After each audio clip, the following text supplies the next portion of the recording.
Quand on pense au XIVe et XVe siècle, on imagine souvent une période de déclin pour l'Europe, une époque vraiment sombre, marquée par des crises sans fin.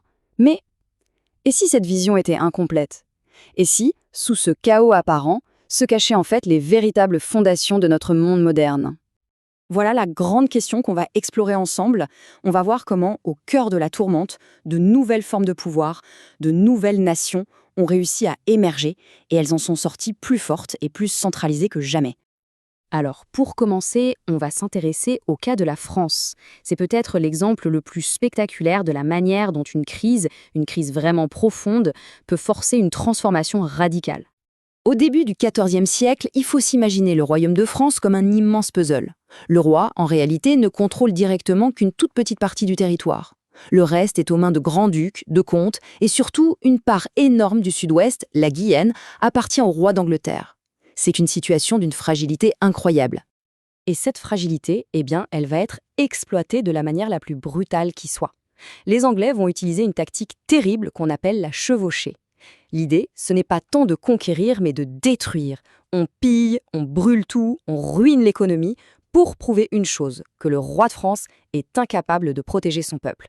C'est la guerre totale, version médiévale. Le résultat, c'est un siècle de désastre pour la France. On a 3 défaites militaires absolument écrasantes, Crécy, Poitiers, où le roi Jean II le Bon est carrément fait prisonnier, et Azincourt. La fine fleur de la noblesse est anéantie. Il faudra attendre l'intervention presque miraculeuse de Jeanne d'Arc en 1429 pour que le vent tourne enfin et pour arriver à la victoire finale en 1453.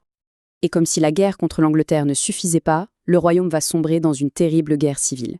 Après l'assassinat du duc de Bourgogne Jean sans Peur, 2 camps, les Armagnacs et les Bourguignons, vont se livrer une lutte à mort pour le pouvoir. Le pays est complètement paralysé. Et là, on atteint le point de rupture, le fond du gouffre. En 1420, avec le traité de Troyes, le roi Charles VI, qui souffre de crise de folie et qui est sous l'influence des Bourguignons, signe un traité qui déshérite son propre fils, le futur Charles VII, et qui donne la couronne de France au roi d'Angleterre. C'est simple, le royaume de France est à 2 doigts de disparaître. Et pourtant, c'est de ce chaos absolu, de cette situation désespérée, que va naître quelque chose de totalement nouveau. Pour survivre, la monarchie française n'a pas eu le choix. Elle a dû se réinventer complètement. Pour financer cette guerre qui n'en finit pas, le roi obtient le droit de lever un impôt direct, la taille, sans avoir à demander l'accord des seigneurs. C'est une révolution. Et avec cet argent, il crée la première armée professionnelle et permanente d'Europe, les compagnies d'ordonnance. Une armée qui lui est directement loyale.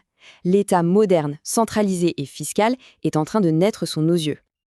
Ok, maintenant, sortons un peu de la France et élargissons la perspective. Ce processus de construction de l'État, il ne se produit pas qu'en France, mais il va prendre des formes très différentes ailleurs en Europe.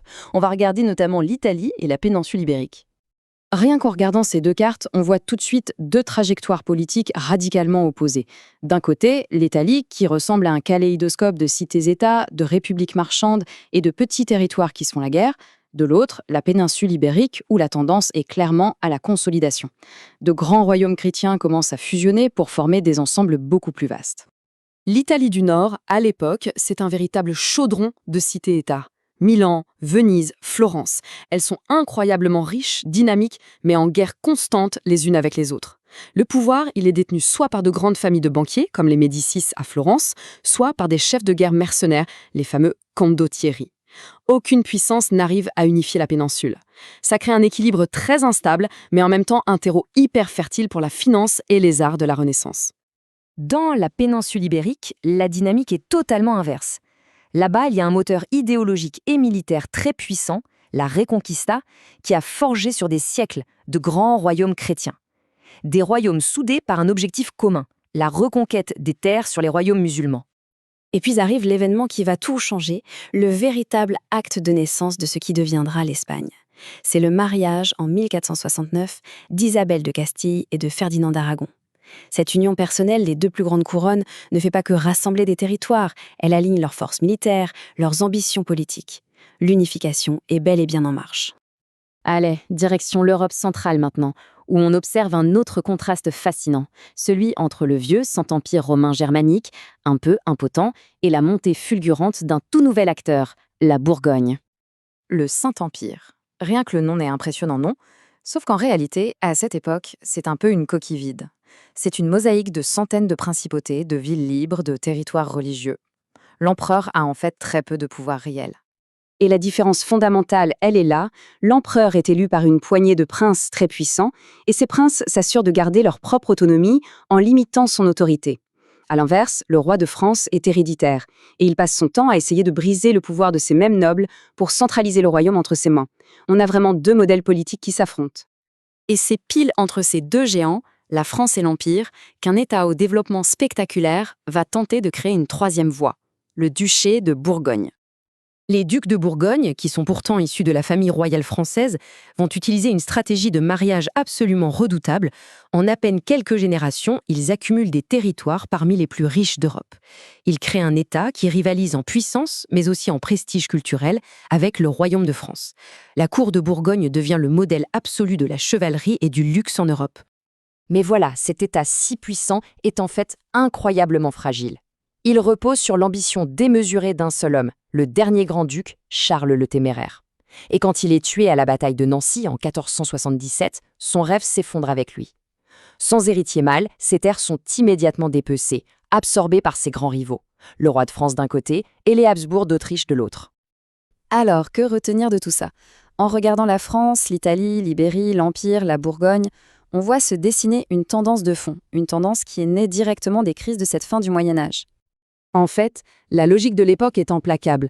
La guerre constante a nécessité des armées permanentes. Pour les payer, il a fallu des impôts nationaux permanents. Et pour collecter ces impôts et contrôler l'armée, il a fallu soumettre les nobles qui se rebellaient. Chaque crise a appelé une solution qui, à chaque fois, a renforcé le pouvoir central. C'est l'acte de naissance de l'État moderne. Donc, au final, cette période qu'on qualifie souvent d'automne du Moyen-Âge n'était pas vraiment une fin. C'était une mutation. Une transformation profonde, souvent très douloureuse, mais qui a donné naissance à une toute nouvelle Europe. La question reste donc posée.